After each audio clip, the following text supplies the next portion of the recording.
नमस्कार साथियों, एक बार फिर से हाजिर है एक नई वीडियो के साथ और आपका बहुत बहुत स्वागत है हमारे इस यूट्यूब चैनल पर।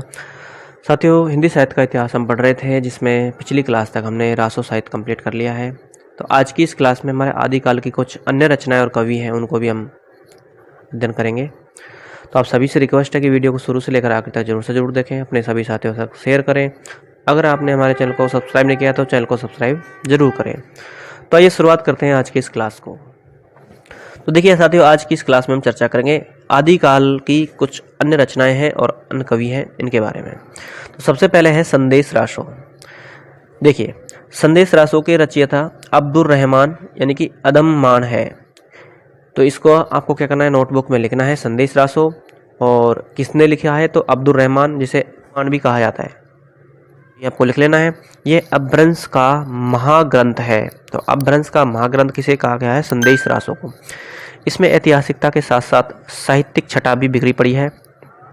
संदेश रासो में हृदय की मर्म वेदना का चित्रण है। हृदय की मर्म वेदना का चित्रण है। इस प्रकार के प्रमाणिक ग्रंथ साहित्य के अंधकार में एक ज्योति का कार्य करते हैं। यह वीर रस के काव्यों से भिन्न परंपरा का रासो है। इसमें वृहिणी के वियोग की मार्मिकता है। वृह की वेदना मतलब इसमें क्या है, मार्मिकता है। यह एक वृहिणी के पति के साथ अपने पति के पास संदेश भेजती है। क्या भेजती है, संदेश। द्विवेदी जी लिखते हैं कि इसमें इस संदेश में ऐसी करुणा है कि जो पाठक को बरबस आकृष्ट करती है। इसमें कुल 216 छंद। नेक्स्ट है साथियों प्राकृत पेंगलम। क्या है, प्राकृत पेंगलम। इस ग्रंथ के संकलनकर्ता लक्ष्मीधर है। कौन है, लक्ष्मीधर है। इसमें आदिकालीन साहित्य का स्वरूप दिखाई देता है। इसमें विद्याधर, सारंगधर, जज्जल एवं बब्बर आदि कवियों की रचनाओं का संग्रह है। विद्याधर काशी में काव्यकुब्ज दरबार के एक बहुत ही कुशल एवं विद्वान मंत्री थे। कौन, विद्याधर। ये जयचंद के विश्वास पात्र मंत्री थे। जयचंद के कौन थे, मंत्री थे।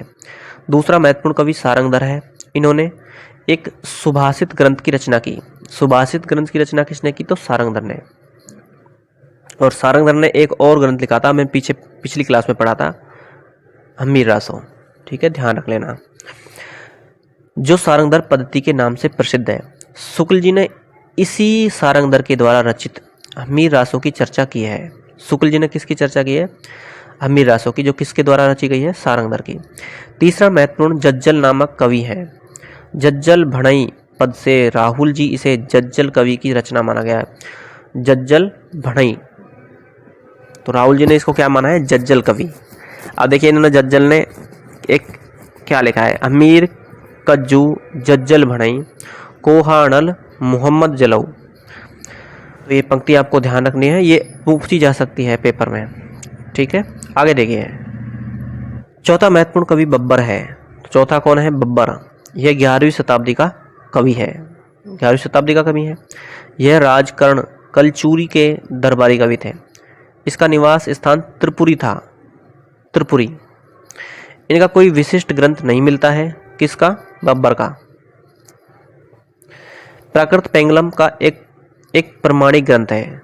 तो जो ग्रंथ है प्राकृत पेंगलम, ये एक प्रमाणिक ग्रंथ है।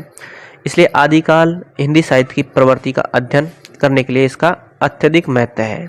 तो ये ध्यान रखना, इसकी इंपॉर्टेंट बातें आपको ध्यान रखनी है। ठीक है, आगे देखिए। नेक्स्ट है साथियों ढोला मारूरा दूहा। ढोला मारू की कथा आपने सुनी होगी, तो ये दुआ उसी से संबंधित है। यह 11वीं शताब्दी की एक महत्वपूर्ण रचना है। कवि कुशल लाभ द्वारा रचित राजस्थानी भाषा का एक प्रेम आख्यान काव्य है। तो ये किसने लिखा है, ढोला मारूरा दूहा, कुशल लाभ ने। इसमें ढोला नामक एक राजकुमार है और मारवाणी नामक मारवाणी है ये। ठीक है, मारवाणी नामक राजकुमारी की प्रेम कथा है। तो एक तो इसमें राजकुमार है कौन, ढोला, और जो इस राजकुमार है उसका नाम क्या है, मारवाणी। कछुआ वंश का राजा नल का पुत्र ढोला जिस समय 3 वर्ष का था, और पुंगल के राजा पिंगल की कन्या मारवाणी 1.5 वर्ष की थी। तो यानी कि जो मारवाणी है वो तो कितनी थी, 1.5 साल की, और ढोला की उम्र जो थी 3 साल की। तभी दोनों का क्या हो गया, विवाह हो गया। किसने विवाह किया, तो इनके माता पिता जो है एक बार घूमने गए थे, ऐसी कहानी है कि पुष्कर के आसपास गए थे घूमने के लिए। पुष्कर बहुत ही पवित्र माना जाता है हिंदू धर्म के लिए, कि वहाँ पर अगर एक बार कोई नहा के आता है तो उसके सारे पाप धुल जाते हैं। तो ये भी वहाँ गए थे, तो वहाँ आपस में इनकी मुलाकात होती है और उसी समय जो है आपस में क्या कर देते हैं, वो अपनी जो है बच्चे हैं उनकी विवाह तय कर देते हैं। कब? जब पुष्कर में जाते हैं। तो ये किस किस का करते हैं? ढोला और मारवाणी का। ठीक है। ढोला के युवा होने पर उसका विवाह मालवा की राजकुमारी, अब देखिए आगे, ढोला के युवा होने पर उसका विवाह मालवणी से हो जाता है। मारवणी अर्थात मारू ढाणियों, यानी कि गांव-गांव में जाकर गीत गाने वाली एक प्रकार की जाति के साथ ढोला तक संदेश पहुंचाती है। अब देखिए इसमें कहानी में क्या है, एक ट्विस्ट आता है। ट्विस्ट ये आता है कि जो ढोला होता है उसका बचपन में विवाह हो जाता है, माँ बाप विवाह कर देते हैं, और माँ बाप जो है विवाह के जब विवाह का तय कर देते हैं उसका, तो क्या है कि माँ बाप दोनों की मृत्यु हो जाती है। और जब बच्चा बड़ा होता है, राजकुमार बड़ा होता है, यानी ढोला जब बड़ा हो जाता है, तो उसको पता नहीं होता कि मेरी पहले से कहीं शादी हो रखी है। लेकिन जो उनकी पत्नी है, कौन? पुंगल देश की राजकुमारी मारवाणी, उसको ये बात मालूम थी।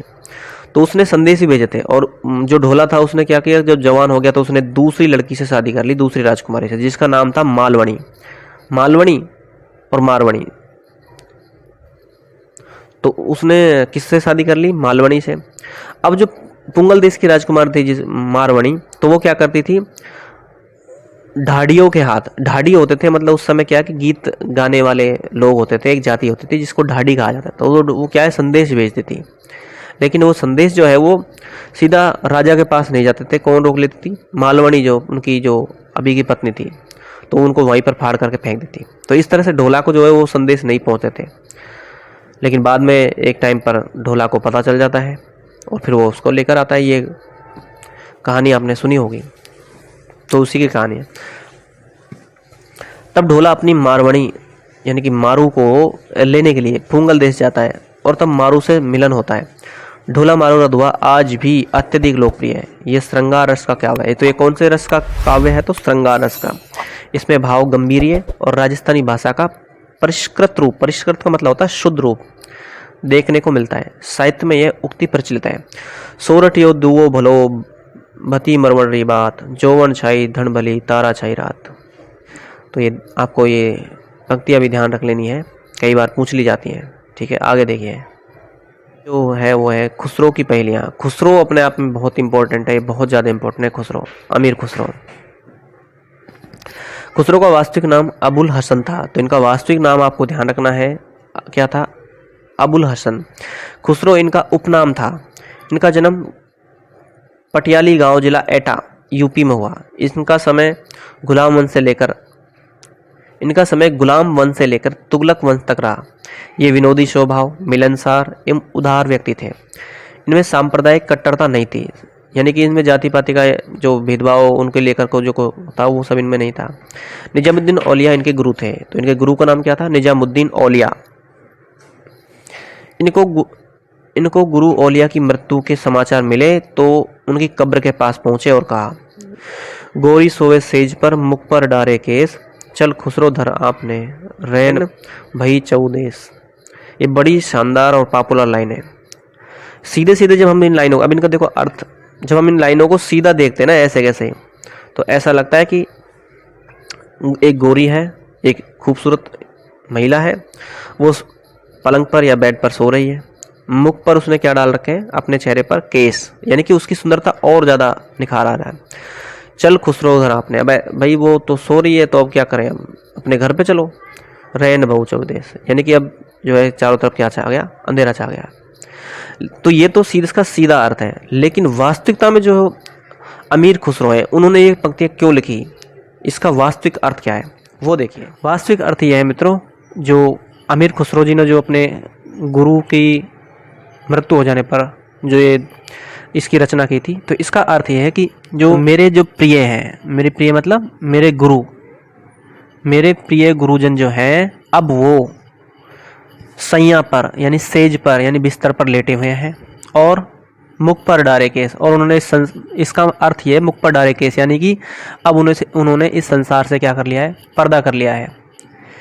और चल खुसरो घर आपने, और खुसरो तू भी अब अपने क्या चल, घर चल, क्यों रहन बही छहु देश, यानी कि अभी संसार से रोशनी चली गई है, अब सिर्फ यहाँ पर अंधकार ही अंधकार है। और खुसरो अब तुम भी अपने असली घर चलो। असली घर मतलब कि अब तुम्हें भी अपने परमात्मा के पास चले जाना है, क्योंकि वही असली घर है। अर्थात इस संसार में अब क्या हो गया है, अंधकार छा गया है। ये इसका आशय, ये गुरु और शिष्य के बीच में एक बहुत ही, क्योंकि ये ऐसा तालमेल है जो इन दोनों में ऐसा प्यार प्रेम था कि ये एक दूसरे के दिल को बात को ऐसे ही समझ लेते थे। अंदर रचना है, ये ध्यान रखनी है आपको। अब आगे देखिए, इनके पास जो कुछ था सब लुटा दिया और स्वयं अपने गुरु औलिया की मजार के पास बैठ गए। इनकी मृत्यु पर इनकी कब्र भी औलिया की कब्र के पास ही बनाई गई। कहते हैं कि कुछ दिन बाद ही जो अमीर खुसरो जी हैं उनकी भी क्या हो गई, मृत्यु हो गई, और उनकी कब्र भी जो है इनके गुरु के ठीक पास ही बनाई गई थी। खुसरो को देखिए, खुसरो को कौन कौन सी भाषा ज्ञान था, अरबी, फारसी, तुर्की एवं हिंदी का अच्छा ज्ञान था। इन्होंने खालिक बारी पहेलियाँ लिखी, वो लोक साहित्य में बहुत प्रचलित हुई। खुसरो की पहेलियाँ हिंदी साहित्य का अनमोल रत्न है। अब देखिए, आपको क्या ध्यान रखना है कि खुसरो को जो किस किस भाषा का ज्ञान था, तो अरबी, फारसी, तुर्की और हिंदी। अब इन्होंने कौन कौन सी रचना लिखी, तो इन्होंने खालिक बारी लिखी, पहेलियाँ लिखी।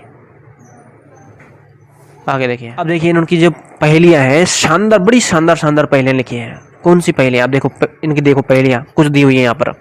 एक थाल मोती से भरा, एक थाल मोती से भरा, सबके सिर पर औंधा धरा, चारों ओर वह थाली फिरे, मोती उससे एक नहीं गिरा। बताओ क्या है इसका अर्थ है साथियों। इसका जो उत्तर है वो है आकाश। आप देखो ऊपर, जब आप रात में देखोगे तो ऐसा लगेगा कि एक थाली है, उसमें जो तारे हैं वो टिमटिमाते रहते हैं, ऐसा लगता है कि वो जो क्या है, मोती हैं सारे उसके। और चूंकि वो चारों तरफ घूमते रहते हैं ना, क्योंकि पृथ्वी घूमती है लेकिन हमें दिखता है कि आसमान घूम रहा है, तो ऐसा लगता है कि वो चारों तरफ फिरती रहती है, यानी घूमती रहती है, लेकिन मोती उससे एक भी नहीं गिरता, क्योंकि उल्टा थाली है लेकिन फिर भी मोती नहीं गिर रहा। तो आकाश है, ठीक है। आगे देखो, दूसरी है, खेत में उपजे सब कोई खाए, घर में उपजे घर को खाए। ऐसी क्या चीज़ है, फूट है। फूट का मतलब, फूट का मतलब एक फल होता है फूट। अगर वो खेत में हो जाता है तो बड़ा मीठा स्वादिष्ट होता है, जो गांव के लोग हैं वो जरूर जानते होंगे फूट। और अगर घर में फूट पल जाए, घर में फूट फैल जाए तो पूरा घर ही क्या हो जाएगा, बर्बाद हो जाएगा। बड़ी शानदार है ये। आगे देखो, पांचों के सिर काट दिए, न मरा न नाखून किया। ऐसी कौन सी चीज़ है, ये पांचों के सिर भी काट दिए, कोई खून नहीं किया, ना कोई मरा। नाखून है, आपको अपने नाखून काटो 5 उंगलियों के, कोई दिक्कत नहीं है। तो इन्होंने ऐसी शानदार शानदार, इतनी शानदार शानदार पंक्तियाँ, पहेलियाँ लिखी हैं, बहुत शानदार है। इनको तोता हिंद के नाम से भी कहा जाता है। सितार तबला के जनक हैं ये, बहुत शानदार है अमीर खुसरो, बहुत शानदार है। तो ध्यान रखना, इनके बारे में इंपॉर्टेंट बातें आपको ध्यान रखनी है, ठीक है। आगे देखिए, आगे है साथियों विद्यापति। अगला कवि कौन है, विद्यापति। आदिकाल के विशिष्ट कवि मैथिल कोकिल विद्यापति का जन्म बिहार के दरभंगा जिले के गांव विस्पी में हुआ। तो इनका जन्म कहाँ हुआ था, बिहार में हुआ था। कौन से जिले में, दरभंगा, और गांव था विस्पी। ये तिरहुत के राजा शिव सिंह के आश्रित कवि थे। तो एक कौन से राजा के आश्रित कवि थे, शिव सिंह के। महाराजा शिव सिंह तथा उनकी रानी लखीमा देवी शैव मत की अनुयायी थी। विद्यापति भी शिव भक्त थे। इनके बहुमुखी व्यक्तित्व में पांडित्य कला, साहित्य, रसिकता, भावुकता का अद्भुत समन्वय है। इन्हीं गुणों के कारण महाराजा शिव सिंह ने इन्हें अपना सखा व सभा कवि बनाया। विद्यापति ने अपने आश्रयदाता की वीरता पर कीर्तिलता एवं कीर्ति पताका नामक 2 ग्रंथ लिखे। तो विद्यापति के जो ग्रंथ हैं वो 2 हैं, कौन कौन से, कीर्तिलता और कीर्ति पताका। इंपॉर्टेंट है, इन्हें मैथिल कोकिल का कवि भी कहा जाता है, ये ध्यान रखनी है। आपके सारी बातें जो है आपको नोटबुक में लिख लेनी है, ठीक है। अब कीर्तिलता और कीर्ति पताका में किसकी वीरता और किसके बारे में लिखा गया है, तो आपको ध्यान रखना है शिव सिंह के बारे में, ठीक है। आगे देखिए, इसमें वीररस के साथ साथ कहीं कहीं श्रृंगार की छटा भी दिखाई देती है। देखिए, वैसे तो ये वीररस में लिखी हुई, लेकिन इसमें श्रृंगार भी दिखाई देता है।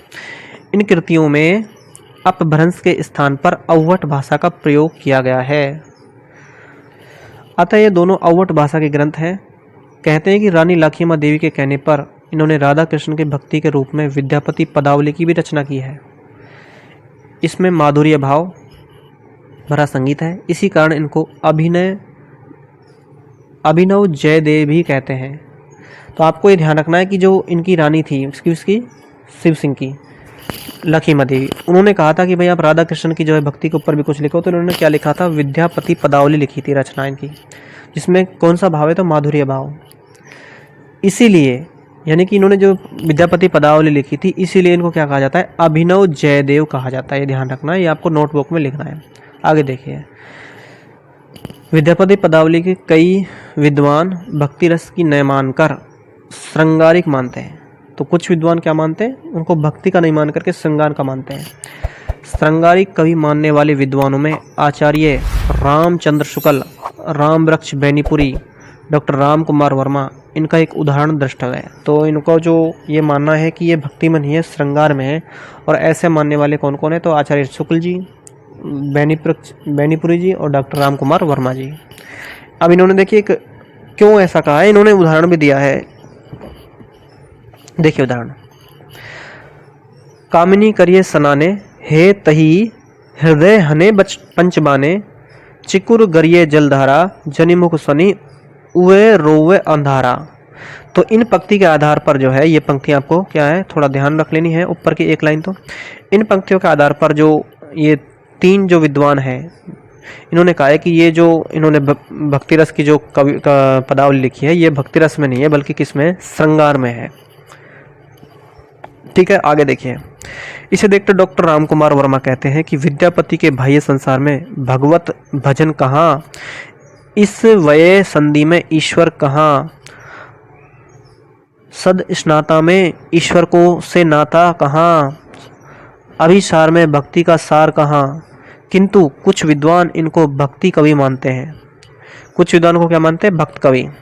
बाबू श्याम सुंदर दास, पंडित हरप्रसाद शास्त्री, पंडित शिवनंदन ठाकुर, प्रोफेसर जनार्दन मिश्र, हिंदी के सर्वश्रेष्ठ आलोचक एवं भक्ति साहित्य के मर्मज्ञ आचार्य डॉक्टर हजारी प्रसाद द्विवेदी जी ने विद्यापति की चर्चा भक्त कवियों के प्रसंग में की है।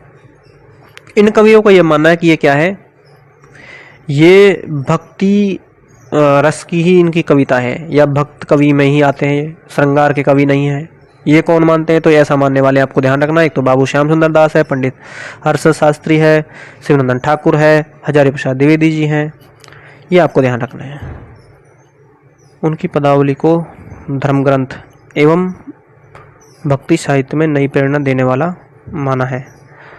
बंगाल, असम एवं उड़ीसा के वैष्णव भक्तों का यह विशेष प्रिय ग्रंथ रहा है। अब देखिए इन्होंने क्या लिखा है, जय जय शंकर जय त्रिपुरारी, जय अधपुरुष जयति अधिनारी। तो ये इन्होंने इस बात को ध्यान में रख करके कहा है कि जो ये कवि हैं ये भक्त कवि में है।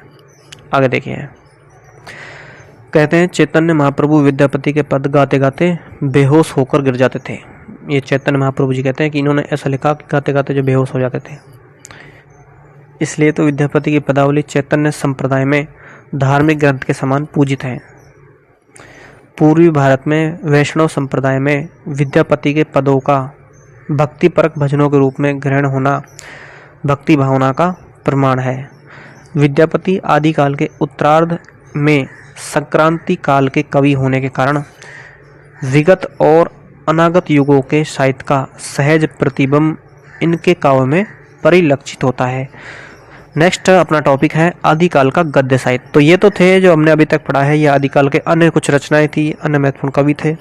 अब हमें देखना है कि आदिकाल में कुछ गद्य साहित्य भी लिखा गया है, कुछ गद्य भी लिखा गया है, तो वो क्या है, वो कौन कौन से हैं, इंपॉर्टेंट है, आपको अपना हेडिंग लगानी है, आदिकाल का गद्य साहित्य। आदिकाल के साहित्य में गद्य रचना बहुत लिखी जाती थी, किंतु कुछ कवियों ने गद्य पद साहित्य लिखकर साहित्य के खजाने को अद्भुत रत्न दिए हैं। देखिए आदिकाल में वैसे कुछ गद्य लिखे गए हैं, ज़्यादातर तो पद्य है लेकिन कुछ गद्य भी लिखा गया है, लेकिन वो गद्य और पद दोनों लिखे गए हैं। और जब ऐसी कोई रचना होती है जिसमें गद्य और पद्य, ये ध्यान रखना आपको, जब कोई रचना गद्य और पद्य दोनों में लिखी जाती है, गद्य और पद्य, तो ऐसी रचना को कहते हैं दोस्तों चंपू काव्य, यानी कि चंपू लिखे गए थे। ये ध्यान रखना है, आपसे पूछा जा सकता है कि गद्य और पद्य के मिश्रित काव्य को क्या कहा जाता है, तो आपको कहना है कि चंपू कहा जाता है, चंपू काव्य कहते हैं इसको। ठीक है, देखिए इनमें कुछ आप देखिए कौन कौन से हैं। इनमें कुछ है रोड़ा नामक कवि कृत। रोड़ा नामक कवि कृत कौन सी है? राउलवेल। यह गद्य और पद्य का मिश्रित रूप यानी चंपू रचना है। दामोदर कृत उक्ति व्यक्ति प्रकरण तथा ज्योतिश्वर ठाकुर कृत वर्ण रत्नाकर गद्य की कृतियां हैं। तो आपको रखना है सबसे पहला नंबर पर राउलवेल। राउलवेल जो है ये चंपू काव्य पूछा जा सकता है, और ये जो उक्ति व्यक्ति प्रकरण है और वर्ण रत्नाकर ये तो गद्य की है, और राउलवेल जो है ये क्या है? चंपू है। तो ये आपको 3 इंपॉर्टेंट है, तीनों आपको नोटबुक में लिख लेनी है। आगे देखिए है राउलवेल, ये क्या है? चंपू काव्य है। इसका रचनाकाल 10वीं शताब्दी माना जाता है। यह गद्य पद मिश्रित चंपू काव्य की प्राचीनतम कृति है। इसमें राउल नामक नायिका के नख सिक वर्णन का प्रसंग है। पहले सौंदर्य का पद में वर्णन किया, बाद में गद्य में इसमें वर्णित किया गया। डॉक्टर नगेंद्र के अनुसार इसी काल में हिंदी में नख सिक श्रृंगार आरंभ होता है। इसमें उपमा उत्प्रेक्षा आदि अलंकारों का भी प्रयोग हुआ है। तो आपको इसकी इंपॉर्टेंट बात है क्या ध्यान रखनी है? एक तो ये चंपू में है, दूसरा इसमें आपको क्या लिखना है कि डॉक्टर नगेंद्र ने जो है ना, इनके अनुसार इन्होंने क्या लिखा है कि ये नख और सिक में जो है श्रृंगार से आरंभ होता है, और इसमें 2 अलंकार है, उपमा और उत्प्रेक्षा। नेक्स्ट है उक्ति व्यक्ति प्रकरण। महाराज गोविंद चंद का शासनकाल 12वीं शताब्दी में रहा था। इनके सभा पंडित दामोदर शर्मा ने 12वीं शताब्दी में इस ग्रंथ की रचना की है। डॉक्टर हजारी प्रसाद द्विवेदी जी के शब्दों में उक्ति व्यक्ति प्रकरण एक अत्यंत महत्वपूर्ण ग्रंथ है। इसमें गद्य और पद्य अर्थात चंपू दोनों शैलियों में तत्सम शब्दावली का प्रयोग हुआ है। इसमें बनारस और आसपास के प्रदेशों की संस्कृति और भाषा आदि पर अच्छा प्रभाव पड़ा। हिंदी व्याकरण पर भी इस समय ध्यान दिया जाने लगा। तो उक्ति व्यक्ति प्रकरण में आपको क्या लिखना है? एक तो इसका समय लिखना है 12वीं शताब्दी, और एक ये क्या है? दोनों जो शैलियाँ हैं यानी कि गद्य और पद्य, और इसमें तत्सम शब्दावली का भी प्रयोग हुआ है, ये आपको ध्यान रखना। आगे देखिए, अब नेक्स्ट है वर्ण रत्नाकर। इस ग्रंथ का प्रकाशन डॉक्टर सुनीति कुमार चटर्जी और पंडित बबुआ मिश्र के संपादन में बंगाल एशियाटिक सोसाइटी में हुआ था। यह 14वीं शताब्दी की रचना है। इसके लेखक ज्योतिश्वर ठाकुर नामक मैथिली कवि हैं। इनकी भाषा अलंकारिक एवं कवित्वपूर्ण है। नायिका का वर्णन भी तत्सम शब्दावली में किया गया है। उज्ज्वल कोमल लोहित सम संतुल सालंकार पंचगुण संपूर्ण चरण, इस प्रकार हिंदी गद्य की ये प्रमुख कृतियां का हिंदी साहित्य में महत्वपूर्ण योगदान है। तब से गद्य रचना का प्रवाह अखंड रूप से प्रवाहित हो रहा है। अब वर्ण रत्नाकर आपको लिखना है, और इसमें क्या लिखना है? एक तो इसका प्रकाशन कहाँ हुआ? तो बंगाल एशियाटिक सोसाइटी से हुआ। कौन सी शताब्दी की रचना है? 14वीं शताब्दी की। और इसको किसने लिखा? इसके लेखक का नाम तो रखना है और ध्यान। इसका लेखक है ज्योतिश्वर ठाकुर, जो कि एक मैथिल कवि हैं, और अलंकारिक भाषा है इसकी, तो आपको ध्यान रखनी है। तो साथियों, ये थी आज की क्लास। नेक्स्ट क्लास में हम पढ़ेंगे आदिकाल की महत्वपूर्ण आदिकाल हिंदी साहित्य की प्रवृत्तियाँ। आज के इस क्लास को देते हैं प्रोग्राम। मिलेंगे नेक्स्ट वीडियो में, तब तक के लिए आप सभी को नमस्कार।